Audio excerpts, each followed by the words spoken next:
Jangan jadi dirjen. Siap berdiri.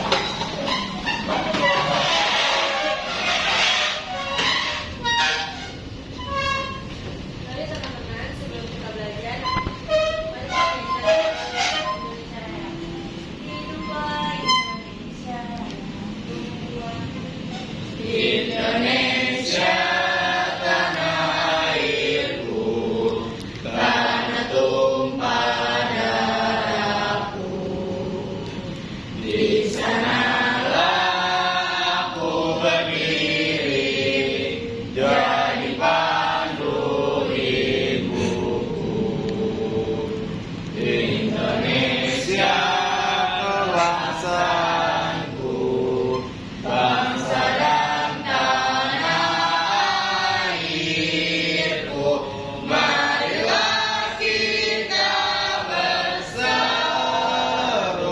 Indonesia bersatu. Hiduplah tanahku, hiduplah negeriku, bangsaku, rakyatku semuanya. Bangunlah jiwanya, bangunlah badannya untuk Indonesia Raya. Indonesia Raya, merdeka, merdeka, tanahku, negeriku yang ku cinta. Indonesia Raya, merdeka, merdeka, hiduplah Indonesia Raya. Indonesia Raya, merdeka, merdeka, tanahku, negeriku yang ku cinta. Indonesia Raya, merdeka, merdeka, hiduplah Indonesia Raya.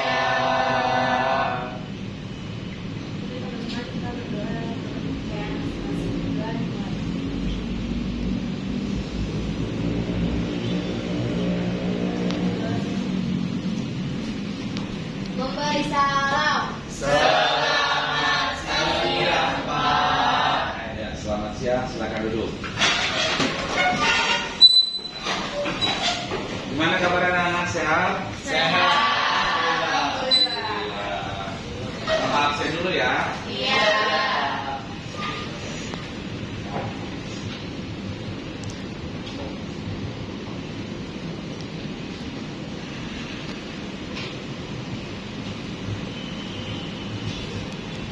Abdul Latif. Iya. Aicha.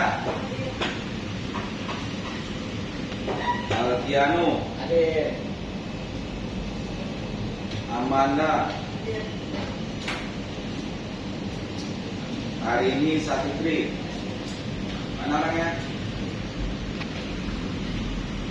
Dayang. Elan Saputra. Irzan. Sakit. Fitri Nurlaili. Guntur Sari Hidayatullah. Jasmine. Gimana Jasmine? Hah? Oh, dia. Eza.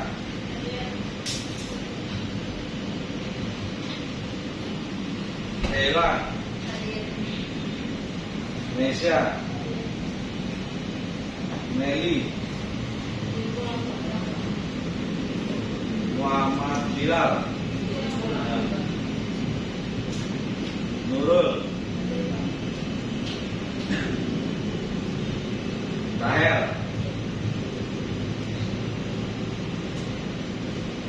Raihan. Rasya. Salsabila, Hadir. Fiona, Hadir. Bulan. Hadir.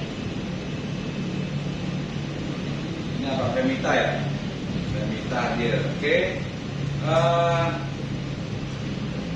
Hari ini Bapak akan bahas tentang kebinekaan atau gotong royong ya.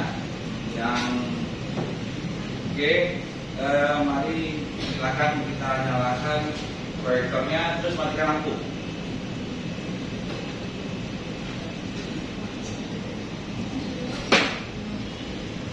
Awas.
Oke. Kita akan lanjut tentang kebinekaan tunggal ika, ya. Yaitu nanti ada gotong royong kerjasama. Nah, tujuan pembelajaran ini adalah menjelaskan keberagaman dalam bingkai Bhinneka Tunggal Ika. Selanjutnya, nanti kalian bisa menguraikan kerjasama dalam kehidupan bermasyarakat, ya, dan bisa menguraikan gotong royong dalam kehidupan bermasyarakat. Ini tujuan yang bakal kita capai dalam pembelajaran ini. Lanjut. Nah, sejarah tentang, kita lihat sejarah tentang semboyan Bhinneka Tunggal Ika. Tidak akan terlepas dari lambang negara kita, yaitu Garuda Pancasila. Pada pasal 1 Peraturan Pemerintah Republik Indonesia PP nomor 66 tahun 1951 jelaskan mengenai 3 bagian yang terdapat dalam lambang. Silakan di buku kalian juga ada itu di bawah. 3 tentang kebinekaan. Ya. Bhinneka Tunggal Ika. Oke, lanjut.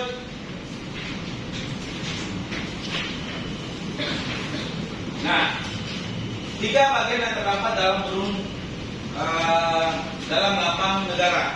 Yang pertama, burung Garuda menengok dengan kepala lurus ke sebelah kanan. Yang kedua, perisai berupa jantung yang digantung dengan rantai pada leher Garuda. Nah, ini perisai ini digantung ya. Yang digantung perisai ini lihat. Terus yang ketiga, semboyan yang tulis di atas pita yang dicengkram oleh Garuda. Nah ini, ya, yang bertuliskan Bhinneka Tunggal Ika. Lanjut. Nah, ini kalian perhatikan. Kepala menengok lurus ke sebelah kanan, perisai berupa jantung yang ya kan. terus 40 helai bulu di leher, 17 helai bulu pada masing-masing sayap, semboyan Bhinneka Tunggal Ika yang ditulis di atas pita yang dicengkram oleh Garuda, 19 helai bulu yang dibawa perisai, 18 helai bulu pada ekor. Nah, semua ini ada maknanya. Ya, mungkin dari SMP pelajaran ini sudah dapat ya kan? Sudah dapat, kita lihat kembali. Nah, wilayah negara Indonesia terbentang dari Sabang sampai Merauke dengan ribuan pulau yang tersebar.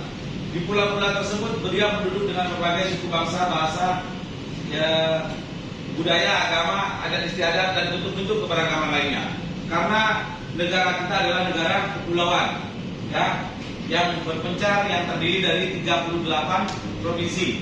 Ya, yang terbaru adalah 38 provinsi yang letaknya berjauhan dan dihuni. Provinsi-provinsi itu dihuni oleh suku, bahasa, budaya, dan agama yang berbeda. Ini enggak? Tiap wilayah di Indonesia. Oke, lanjut. Kita lihat, suku bangsa adalah sekelompok manusia terikat oleh kesadaran identitas kesatuan. Ya, ini menurut Guncaraningrat. Kita lihat.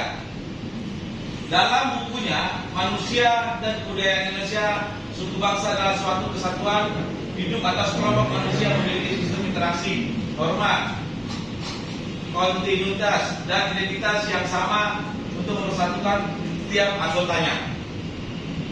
Oke.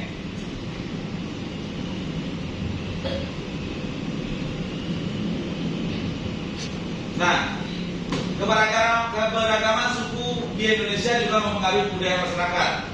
Apa itu budaya-budaya berasal dari bahasa tertera, itu budaya yang merupakan bentuk jamak dari budi yang berarti budi dan akal.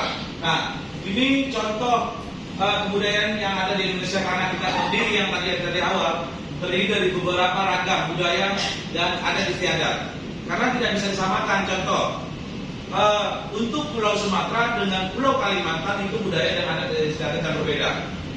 Contoh, di Indonesia kita ada undang-undang yang terbaru adalah undang-undang pornografi. Pada saat tampil di depan media itu dilarang tidak menggunakan pakaian, ya kan? Atau dengan pakai pakaian yang minim. Tapi kita kembalikan ke daerah di Papua. Papua itu memang banyak yang belum menggunakan pakaian dengan sempurna kan? Sedangkan ada dia kalau berperang pada saat presiden tampil ke Papua, ke wilayah provinsi sana, dia kan menggunakan adanya cuma pakai koteka, ya kan? Nah inilah salah satu contoh budaya dan adat istiadat yang berbeda setiap provinsi yang ada di wilayah Indonesia. Maka adanya Bhinneka Tunggal Ika disatukan dengan Bhinneka Tunggal Ika, yaitu berbeda-beda tetap satu, dua, ya.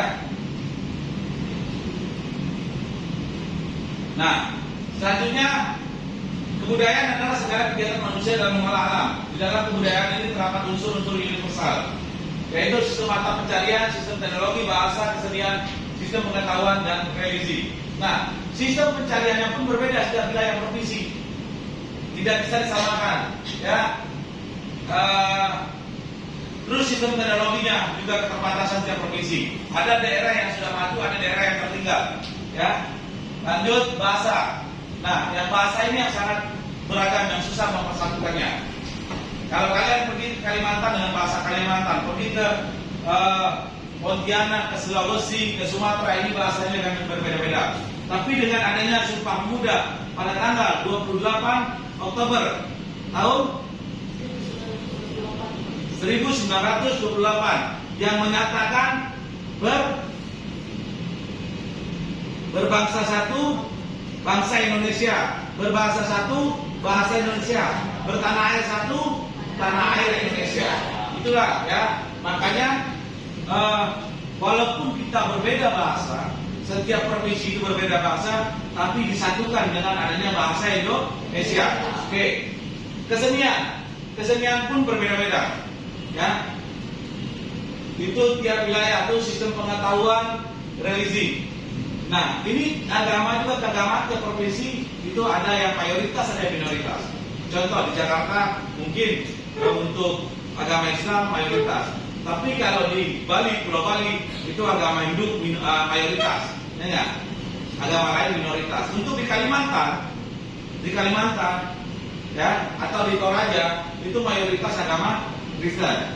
Nah, yang Islamnya juga minoritas. Ini yang membedakan. Tapi kita tetap di bawah naungan NKRI, yaitu Negara Kesatuan Republik Indonesia. Oke.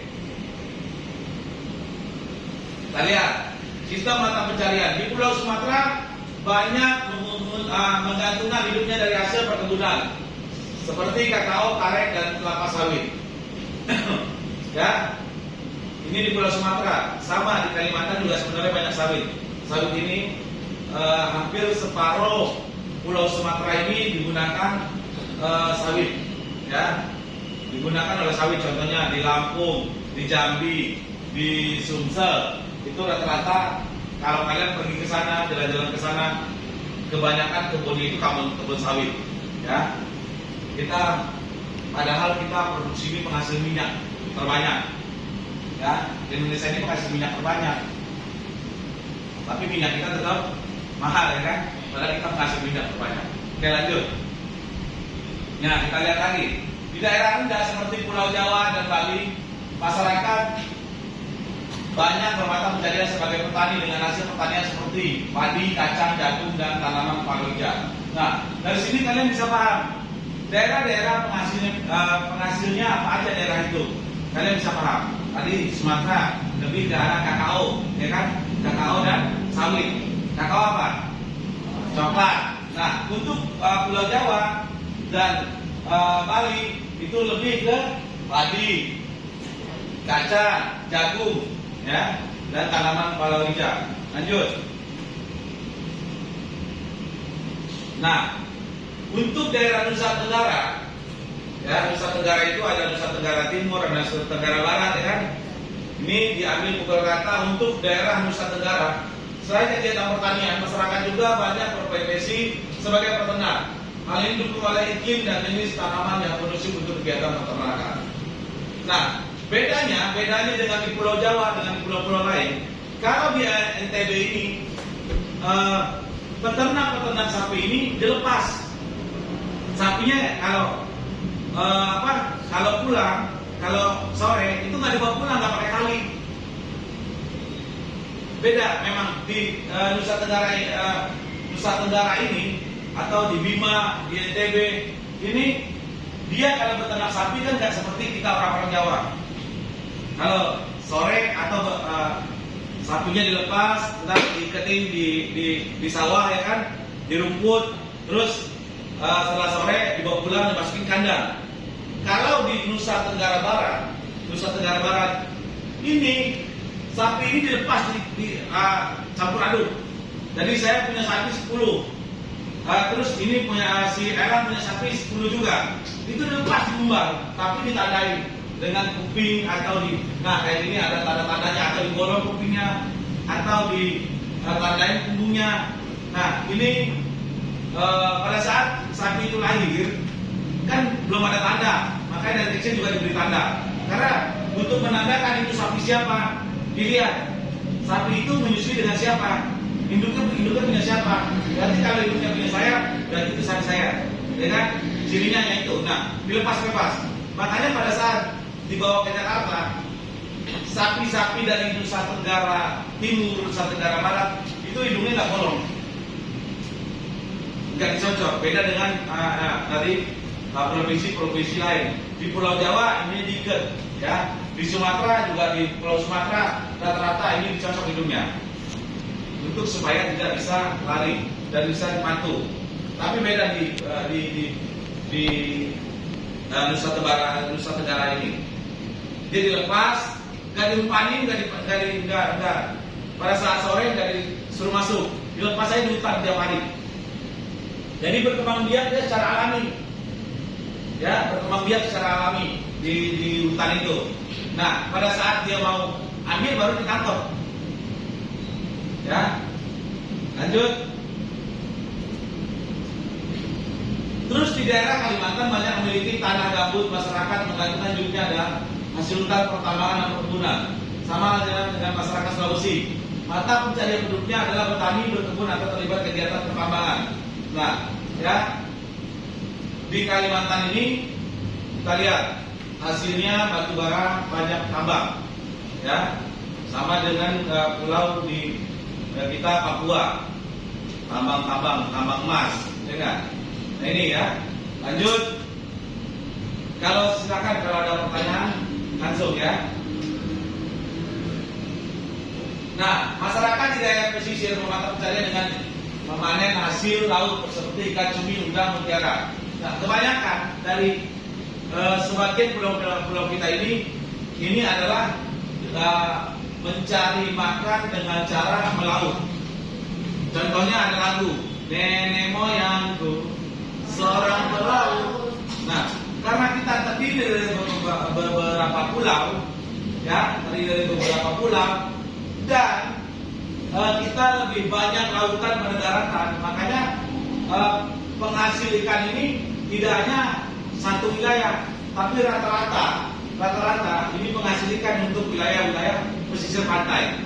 Mau pesisir pantai dari Sulawesi, dari Kalimantan, dari Sumatera, itu semua ahli dalam menangkap ikan. Ya, lanjut. Kita lihat sistem kemasyarakatan, sistem kekerabatan, organisasi sosial, sistem teknologi, bahasa, kesenian, dan sistem pengetahuan religi. Yang tadi ya, yang awal. Lanjut. Nah, ras adalah sekumpulan manusia yang memiliki kesamaan fisik bawaan. Masyarakat Indonesia terdiri dari berbagai ras yang membuat mereka memiliki perbedaan bentuk fisik seperti warna kulit, postur tubuh, dan jenis rambut, disebabkan oleh banyaknya bangsa luar yang masuk ke Indonesia. Nah, karena di Indonesia ini bentuknya beda-beda. Contoh, kita bandingkan orang Kalimantan dengan orang Papua, sudah pasti jauh berbeda ya kan. Orang Papua agak gelap, ya, tapi orang Kalimantan ya, yang orang Pontianak itu kan agak bersih-bersih, sama, ya. Dengan kalau kita lihat ke Nusa Tenggara Barat juga orang agak gelap-gelap, ya kan. Pokoknya orang Indonesia bagian kita timur ya, bagian timur itu agak gelap. Tapi kalau bagian orang Indonesia bagian barat agak masih kelihatan lah, agak terbuka kulitnya, warnanya ya. Ini, oke. Ini adalah bagian yang pertama ya. Nanti ada lagi. Oke. Ras, lihat, kita terdiri dari beberapa ras yang ada di Indonesia. Ras Malaya, Mongoloid, Sumatera, Jawa, Kalimantan, Bali, Sulawesi, dan NTB. Ras Merah, Nesoid, Maluku, NTT, dan Papua. Nah, ras ini yang sangat berbeda dengan ras Mongoloid ini jauh berbeda. Kita lihat dari warna kulit, dari bentuk, dari apa beda, ya. Nah, lanjut ras Asiatic Mongoloid, etnis Tionghoa, Jepang, Korea yang tinggal menyebar di seluruh Indonesia. Nah, ini dengan dikenal kalau udah zaman kemerdekaan dikenal dengan kalau orang etnis Tionghoa ini terkenal dengan apa? Indonesia pada saat kita kan terbagi beberapa etnis pada saat kemerdekaan. Yang pertama orang pribumi, yang kedua ras keturunan Tionghoa, yang itu kalau enggak yang kedua Timur Asing, ya kan? Ada yang masih ingat nggak itu? Nah, sekarang ras kaum Kasoid, keturunan India, Timur Tengah, ini semua ada di Indonesia. Kan ada bilang kayak kemarin gubernur kita adalah keturunan ini, ya. Gubernur yang kemarin yang Anies Baswedan adalah keturunan dari sini.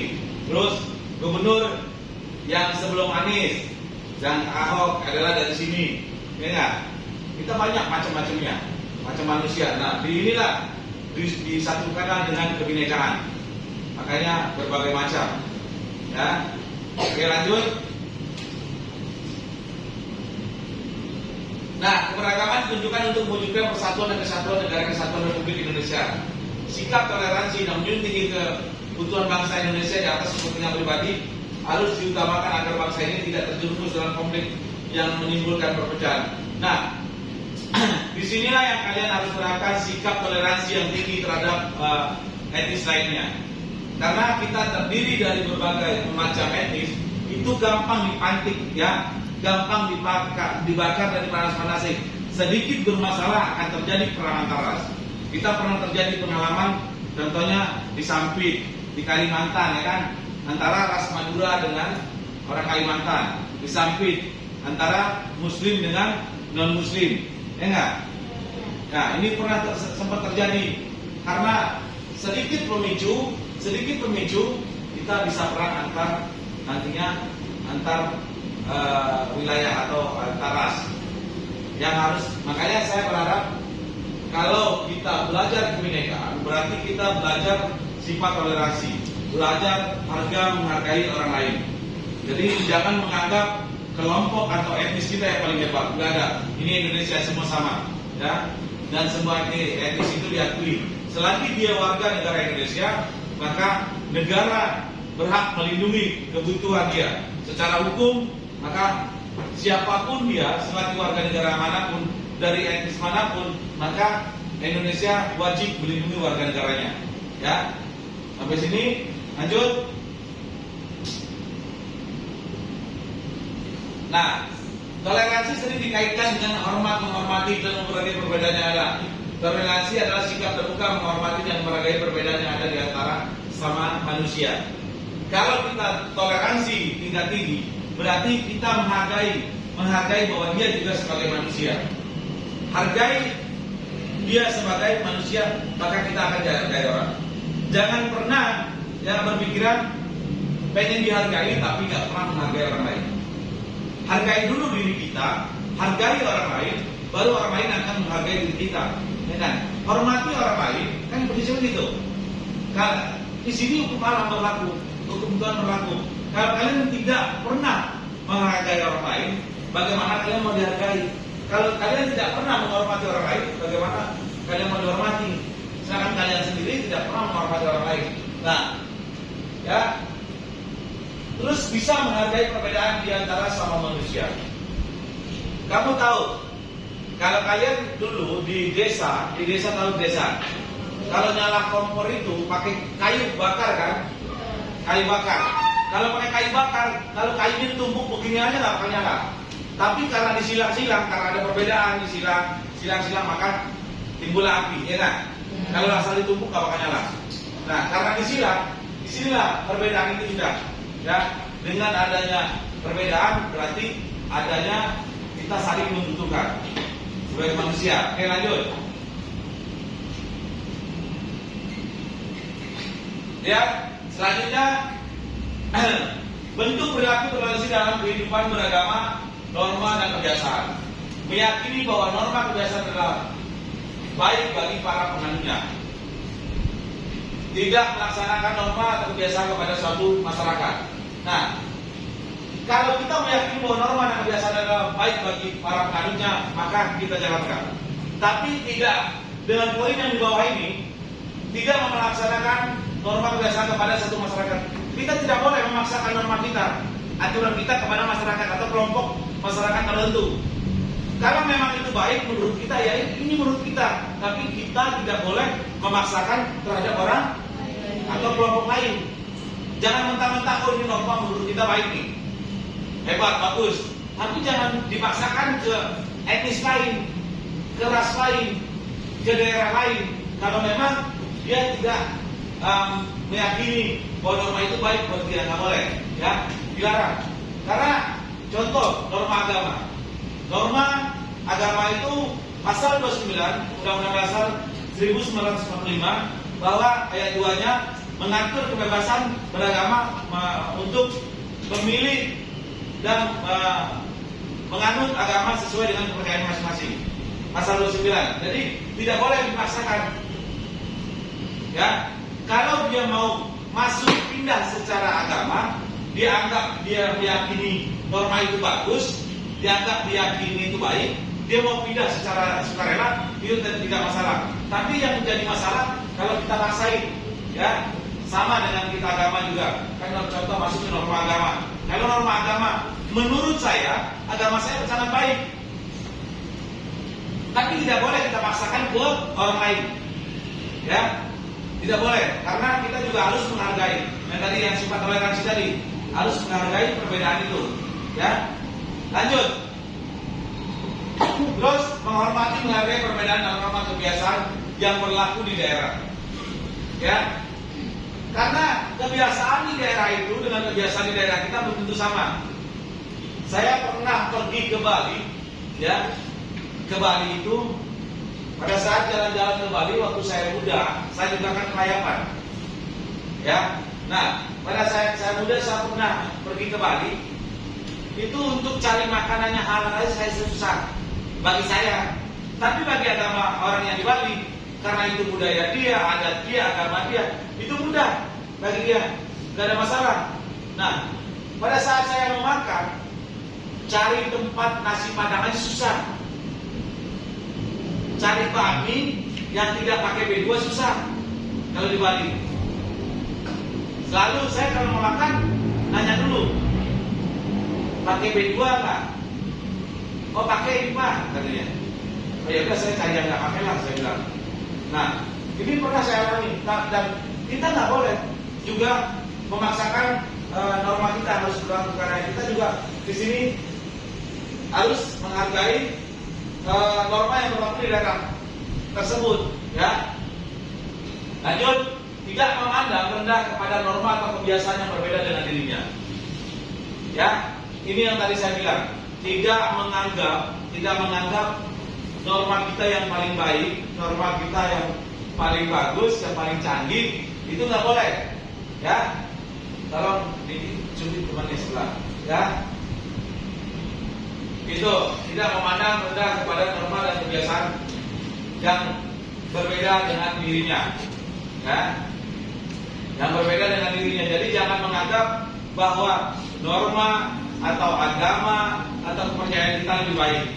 Kita hidup multi agama di Indonesia. Makanya tadi yang saya lihat lambang burung Garuda itu mengikat kebinekaan kita, ya. Oke, ini harus kalian pahami buat nanti ya. Oke, lanjut.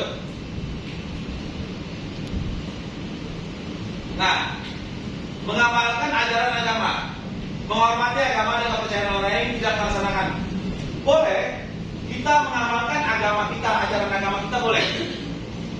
Wajib hukumnya setiap orang yang beragama untuk mengamalkan. Wajib hukumnya ya, setiap orang yang beragama. Saya tidak menyebutkan agama tertentu. Setiap orang yang beragama yang tinggal di Indonesia wajib hukumnya untuk mengamalkan ajaran agama sesuai dengan keyakinan kepercayaannya. Itu prinsipnya wajib. Ya. Yang kedua, juga menghormati agama dan kepercayaan orang lain. Dan kita warga negara Indonesia, masyarakat Indonesia juga sistemnya wajib, ya, wajib untuk menghormati agama dan kepercayaan orang lain. Pernah lihat kemarin baru-baru ini yang baru datang Paulus, ya, terus datang ke Istiqlal, datang ke gereja katedral, ya kan, saliman dengan ulama-ulama, ya kan, saling cium kening dan saling, ya kan. Nah, salaman. Mereka pura-pura aja. Terus apa harus yang kita tentangkan? Mereka orang-orang pembesar loh. Akur-akur kan? Nah, kalau kalian tahu antara Masjid Istiqlal itu kan masjid terbesar yang pertama dibangun di Indonesia. Gereja pertama yang dibangun oleh Indonesia juga gereja terbesar dulunya. Itu akur, itu ada jalur di bawahnya, ada jalur terowongan. Ada jalur terowongan kalau kalian pahami. Jadi kalau orang masjid mau lewat, nggak mau lewat atas, bisa lewat bawah itu langsung nongol di gereja. Orang gereja mau ke masjid lewat bawah, ketemu di masjid. Nah, ini contoh melambangkan dulu, makanya di situ ada Monas, di situ ada Istiqlal, di situ ada gereja, katedral. Itu sama-sama dulu ya, pada sama zaman kemerdekaan kita, awal-awal Indonesia berdiri, itu yang paling kokoh, yang paling besar. Ya, gereja terbesar di Indonesia, masjid terbesar di Indonesia. Tapi kalau dengan generasi sekarang dia sudah nggak besar, sudah banyak yang lebih besar, ya kan? Nah, itu dia menghormati kepercayaan. Pada saat gereja itu hari Minggu penuh kebaktian, orang masjid nggak merasa juga terganggu, malah saling bahu membahu. Silakan parkir, boleh masuk kemari. Sama pada saat masjid Jumatan ada korban, ada raya Idul Adha, ya. Pada saat korban itu kan juga gereja malah bantu. Untuk parkir juga silakan dibantu sama gereja. Nah, inilah kebersamaan, menghormati agama dan kepercayaan orang lain, tidak memaksakan juga agama ke orang lain. Jadi jangan pernah, ini pelanggaran. Kalau orang pindah agama di Indonesia, ya, bicara Indonesia saya orang. Kalau orang pindah agama itu sesuai dengan kemauan hatinya sendiri, itu tidak ada pelanggaran. Tapi yang terjadi pelanggaran kalau orang pindah agama itu, ya, dipaksakan, dipaksa dan diancam, itu pelanggaran, ya, pelanggaran undang-undang dasar kita. Karena undang-undang dasar kita, ya, harus menghormati agama lain dan sifat toleransi, bebas. Di undang-undang kita juga bebas untuk memilih, memeluk agama yang diyakini. Itu diatur oleh undang-undang. Ya, lanjut, bersikap toleran terhadap ritual kegiatan keagamaan pemeluk agama lain. Nah, ini tujuannya pada saat dia melakukan ibadah, pada saat yang tadi saya bilang, pada saat melakukan ibadah, kita juga harus menghargai. Contoh, pada saat sholat Jumat, itu kan jalan-jalan ditutup. Gak usah jengkel orang cuma sebentar, ya nggak? Kita yang merasa bukan Islam, non Muslim, kita hargai, oh iya di hari Jumat. Nah, yang Muslim juga pada saat di hari Minggu gereja penuh macet, kita juga hargai. Orang dia lagi ibadah wajar, ya nggak? Lagi kebaktian hari Minggu ini. Nah, saling harga menghargai. Makanya jangan biar Jumat macet nih orang sebetulnya kita ke guru tuh. Gak boleh, tapi dia hari Minggu dia juga tutup jalan, ya kan? Dengan mobil yang berderet. Jadi kita saling menghargai, ya, saling menghargai ritual kegiatan keagamaan lain. Lanjut. Nah, upaya-upaya yang dapat dilakukan untuk mengembangkan sikap toleransi terhadap keragaman suku dan ras di Indonesia. Ya, yang pertama mau bekerjasama dengan orang suku dan ras lain.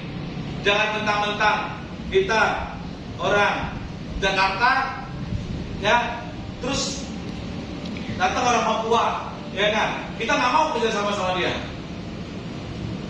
Kita harus mau bekerjasama, nggak boleh memandang suku ras. Selagi dia warga negara Indonesia, ya, kita harus hormati, harus hargai dia. Jadi nggak usah milih. Nggak mau nggak mau kelompok dia, nggak mau bareng dia, karena dia apa? Cina. Nggak boleh. Nggak mau kelompok dia. Kenapa? Dia orang orang Papua. Nggak boleh. Ya. Nih, ya, mau bekerja sama dengan suku dan ras lainnya. Selanjutnya, mengakui persamaan derajat suku dan ras yang berbeda dengan kita. Bahwa, ya, walaupun kita berbeda bentuk, berbeda warna kulit, berbeda warna rambut, ada yang pink, ya kan, ada yang coklat, ada yang kulitnya putih, ada yang kulitnya gelap, ada yang matanya belok, ada yang matanya sipit. Itu derajatnya secara hukum sama, karena undang-undang yang ada di Indonesia berlaku dari Sabang sampai Merauke, ya, dari Sabang sampai Merauke. Undang-undang tidak hanya berlaku di Jakarta, tapi di ujung Indonesia juga berlaku, ya, di ujung Indonesia berlaku, di buntut Indonesia yang paling akhir juga berlaku. Jadi sama semua, persamaan derajatnya sama. Gak ada ras yang tertinggi di Indonesia. Secara undang-undang semua ras sama kedudukannya di mata hukum dan sama derajatnya, mempunyai kesempatan sama, mempunyai kesempatan untuk mendapatkan pekerjaan yang sama, Ya, tidak ada perbedaan. Contoh, orang kulit putih, orang keturunan Tionghoa boleh jadi manajer, boleh jadi bos, dan orang Indonesia Timur juga boleh, karena kita derajatnya sama. Ya, oke, paham ya? Menjunjung semangat nilai-nilai persaudaraan dan kemanusiaan. Nah, ini yang diterapkan oleh para pendiri Indonesia, bahwa kita harus menjunjung tinggi ya persaudaraan. Sekarang kan dia sudah mulai hampir di generasi muda ini sudah mulai luntur nih rasa-rasa persaudaraan, rasa memiliki rasa kebersamaan. Ya enggak? Kita lihat aja sekarang beberapa kita lihat tidak ada di lapangan. Kadang-kadang ini ormas RPR, ini ormas ini benturan ya. Dia menganggap oh ini orang Betawi, ini anggap gua orang ini, nggak boleh ya. Kita masih satu di bawah naungan Pancasila, ya nggak? Sama. Jadi nggak boleh menjunjung tinggi. Jangan pernah hilangkan ya persaudaraan ini dan kemanusiaan ini. Karena yang saya bilang tadi di Kalimantan itu pada saat terjadinya sampit dengan Madura itu terjadi, ya. Yang dibunuh orang Indonesia, yang ngebunuh orang Indonesia. Terus nilai kemanusiaannya harus. Nah ini nilai kemanusiaan ini di generasi muda kalian juga sudah mulai hilang. Kenapa Bapak bilang sudah mulai berkurang? Sekarang ini anak-anak generasi zaman Z, zaman kalian ini, kalau ngelakuin kesalahan enggak. Contoh, kalian nggak menghargai nilai-nilai kemanusiaan, gebukin, matiin orang, ya kan? Bentar-bentar mati ini, bentar-bentar gue bacok nih, kan gitu. Nah, mana nilai-nilai kemanusiaan? Dia kan juga manusia, kita hargai, ya enggak? Oke, ini yang harus diterapkan juga nilai persaudaraan ini. Jangan sebentar-bentar langsung bentar-bentar main kekerasan. Di mana nilai manusianya? Bahwa kita kan, makanya bedanya kita dengan makhluk lain yang ada di muka bumi ini, bahwa kita diciptakan oleh Tuhan lebih dari segala-galanya kan, mempunyai hati nurani, mempunyai perasaan. Maka tolonglah ya. Terus melaksanakan hak dan kewajiban yang sama dengan orang dalam suku dan ras yang lain. Hak dan kewajiban kita sama. Ya. Contoh, orang-orang yang berkulit putih, ya, berkulit putih dengan berkulit hitam yang ada di Jakarta, kalau dia dapat hak dari negara mendapatkan KJP, dapat nggak? Nggak ada perbedaan kan? Nggak boleh dilihat, oh ini orang keturunan Cina, atau ini orang keturunan Papua, ini orang keturunan Madura. Nggak boleh, karena di sini melaksanakan hak, berarti mendapatkan hak dan kewajiban yang sama dari suku dan ras lainnya.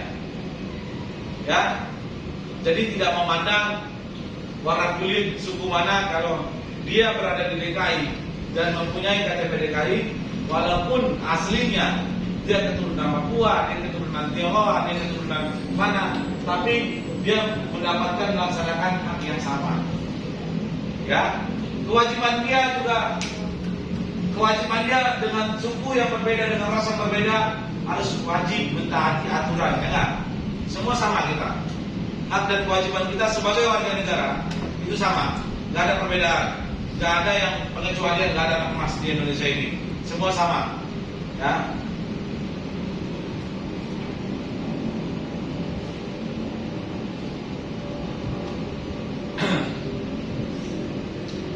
Nah, kita lihat upaya-upaya yang dapat dilakukan untuk mengembangkan sikap toleransi terhadap keberagaman antar golongan, ya, menghargai golongan-golongan lain. Terus, contohnya kalian tinggal di wilayah kalian kan ada golongan orang-orang yang beda, ya kan? Nah, kita hargai. Terus, tidak ada diskriminasi antar golongan tertentu. Nah, yang tadi saya sebut juga, nggak ada bangsa atau ras di Indonesia ini menganggap ras yang paling kuat, ras yang paling hebat, ras yang paling pintar. nggak ada, kita sama, nggak ada diskriminasi, ya. Karena undang-undang kita mengatur persamaan derajat, ya. Oke, lanjut. Saling mengerti dan saling menghargai antar golongan dengan lainnya. Ini yang agak sulit, yang sekarang mulai ditinggalkan, ya. Yang sekarang mulai ditinggalkan oleh apalagi generasi anak-anak muda. Orang tua pun mulai menghilangkan ini. Kalau kita mengerti dengan dia, contoh saya, ya, mengerti dan menghargai Ella, gak mungkin saya berantem. Mengerti dia kalau dia punya salah, ya iyalah wajar dia begitu. Kita ngerti kan? Gak mungkin ada pertentangan. Makanya diharuskan kita saling menghargai dan mengerti. Siapa lagi? Mesia. Contohnya, orangnya kayak gini. Saya ngerti dong. Saya pahami dulu. Enggak. Kalau kita mengerti dengan lawan kita, dengan teman kita, nggak bakal terjadi perselisihan. Kita paham, kita ngerti. Oh dia memang sifatnya kayak gini, kita pahami. Enggak. Tapi kalau kita nggak paham, pasti kita jadi marah. Karena kita nggak paham, nggak ngerti. Ya, makanya diharapkan hargai, mengerti dan hargai. Kalau saya menghargai Mesia kan, gak mungkin saya mau gambar kan. Kasihan saya hargai perempuan. Yang kedua ngerti kasihan anaknya kan kecil, itu kasihan teman gitu kan. Contohnya itu saling mengerti dan menghargai. Gak mungkin terjadi perselisihan kalau kalian saling mengerti dan saling menghargai. Ya, lanjut. Memahami kepentingan golongan lain dan tidak mementingkan ego golongan sendiri. Kembali lagi ke tadi, nggak boleh menganggap golongannya paling hebat, paling kuat, ya. Oke, lanjut.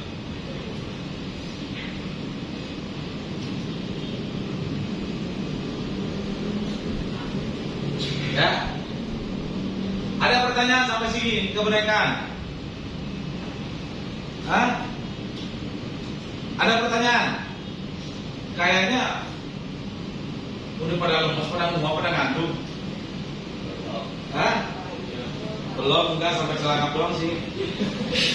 Oke, ya.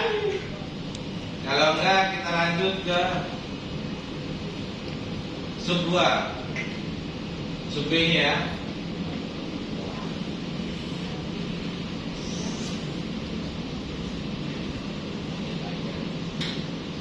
Nah ini ya. Ini bukan tadi. Ini yang tadi ya.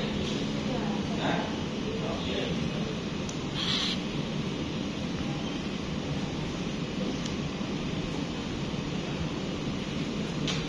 Beda lah. Beda lah. Ini yang pertama tadi. Yang kedua nih. Beda.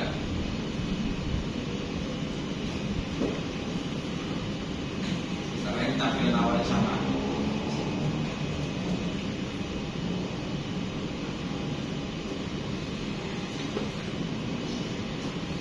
Nah, oke, lihat.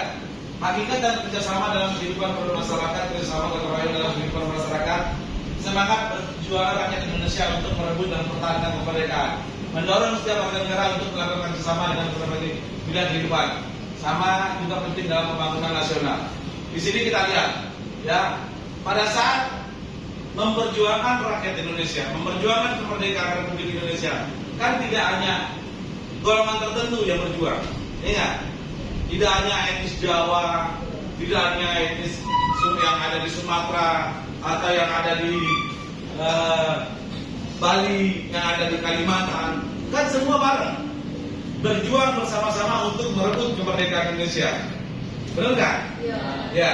Jadi semangat perjuangan rakyat Indonesia merebut dan mempertahankan kemerdekaan, mendorong setiap warga negara untuk melakukan, didoronglah dengan adanya kebinekaan ini, didoronglah untuk saling, ya, bekerja sama di berbagai bidang kehidupan. Jadi nggak ada pantangan orang Betawi mau bekerja dengan orang Tionghoa, nggak ada pantangan. Orang Tionghoa mau bekerja dengan orang Betawi, dengan orang Papua, negara, ya, sama semua statusnya, derajatnya di mata hukum di negara Republik Indonesia. Lanjut.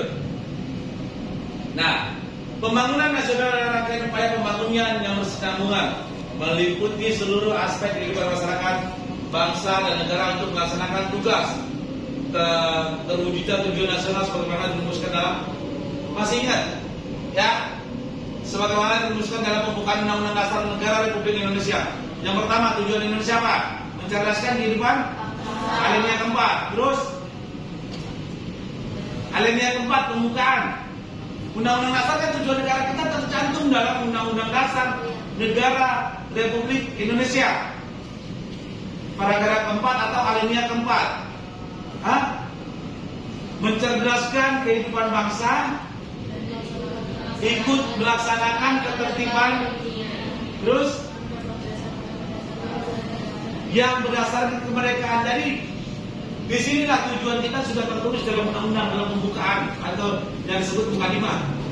Tujuan negara Indonesia di sana. Baru di bawahnya Pancasila, sila pertama, ketuhanan yang Maha Esa, kemanusiaan yang adil. Tujuan kita kemanusiaan yang adil, persatuan, enggak, kerakyatan, baru keadilan. Nah, di sini tertulis semua di pembukaan ini tujuan negara Republik Indonesia yang harus kalian pahami. Oke? Lanjut. Dalam pidato tanggal 1 Juni 1945 bahwa negara Indonesia didirikan harus untuk semua kalangan. Tuh. Ya. Tanggal 1 Juni ini apa? Hari lahirnya Pancasila. Disinilah pidato Soekarno bahwa Indonesia, negara Indonesia untuk semua kalangan, bukan hanya untuk golongan tertentu. Ya, di sini pada saat pidato tanggal 1 Juni, yang di situ disebut hari lahirnya Pancasila. Nah, negara yang didirikan harus semangati semangat gotong royong. Pernah lihat hari Minggu saya orang tua, kadang-kadang bapak-bapak kayaknya bilang, bangun, kita gotong royong, ya. Pengertian gotong royong sekarang hanya kerja bakti. Padahal pengertian gotong royong ini dalam segala rasa, ya, dalam segala rasa, dalam segala bentuk. Tapi dengan berkembangnya waktu, berkembangnya zaman, gotong royong ini cuma dianggap kerja bakti. Hari pagi di mik, kadang-kadang di masjid dibilangnya warga RW 4 gotong royong. Nah, yang orang paham gotong royong itu sekarang kerja bakti. Padahal intinya gotong royong itu dalam segala hal. Tidak hanya yang dilihat sekarang hanya untuk kerja bakti. Ya, gotong royong dan perjuangan bersama-sama untuk kepentingan bersama dalam kehidupan bersama. Ya, dalam seluruh, sebenarnya dalam segala kegiatan, dalam segala ini kita harus kerjasama dan gotong royong. Ya,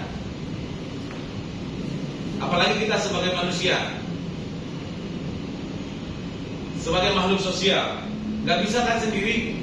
Ya, kita manusia pasti tetap membutuhkan orang lain, ya, manusia lainnya. Oke, kita lihat pentingnya kerjasama dalam kehidupan bermasyarakat antara lain terlihat pada hal berikut. Kerjasama membuat pekerjaan terasa lebih ringan. Dengar, contoh, dengan kerjasama saya angkat meja ini sendiri kan berat. Kalau berempat lebih enteng, berlima apalagi, ya enggak?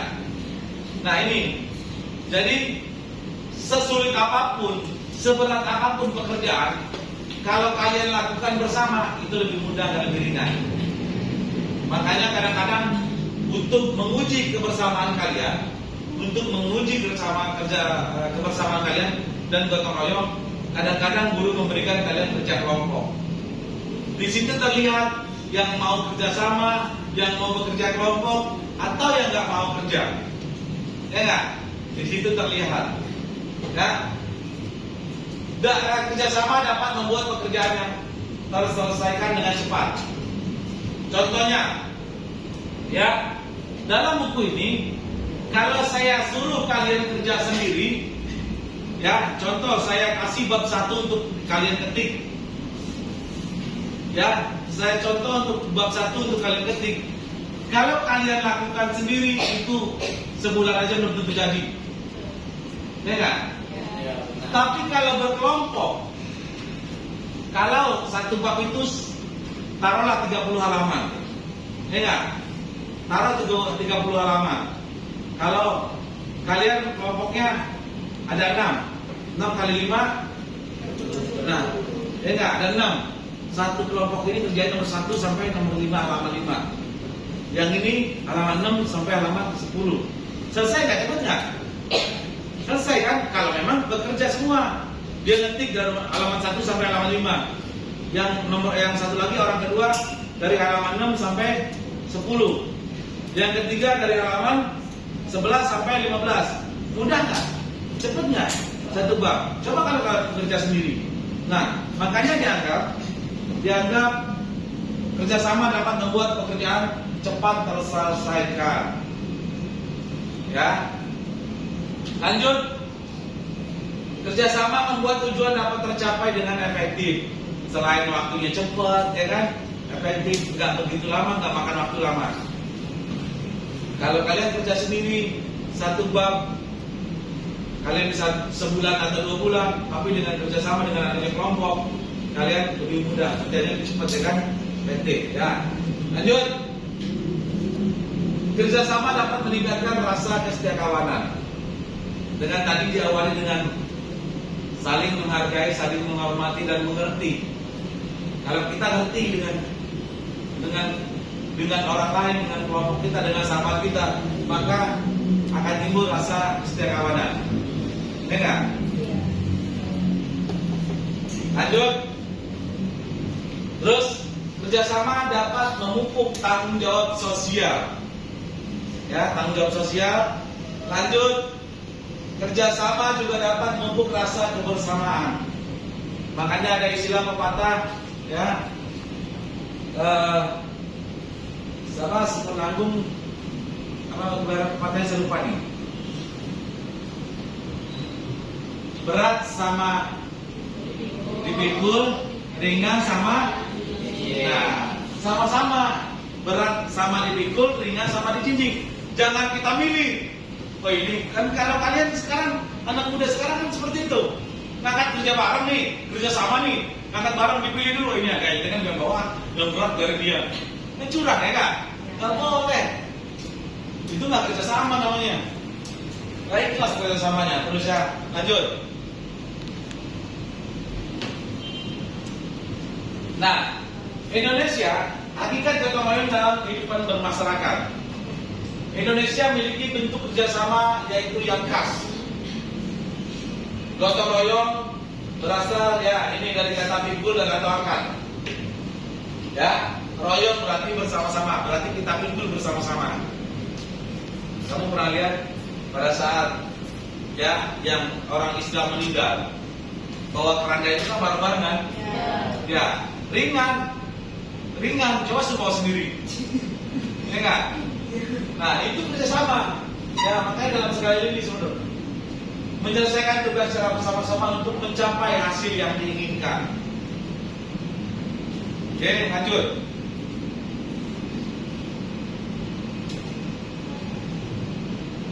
Faktor-faktor pendorong gotong royong agar dapat bertahan hidup manusia perlu menjaga hubungan baik dengan sesamanya.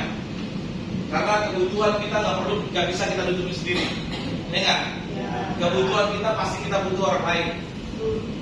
Contohnya baju nggak bisa kita buat sendiri. Ya, ada kebutuhan primer dan sekunder, ya nggak? Paham kan kebutuhan primer dan sekunder? Paham lah, udah kayak SMK.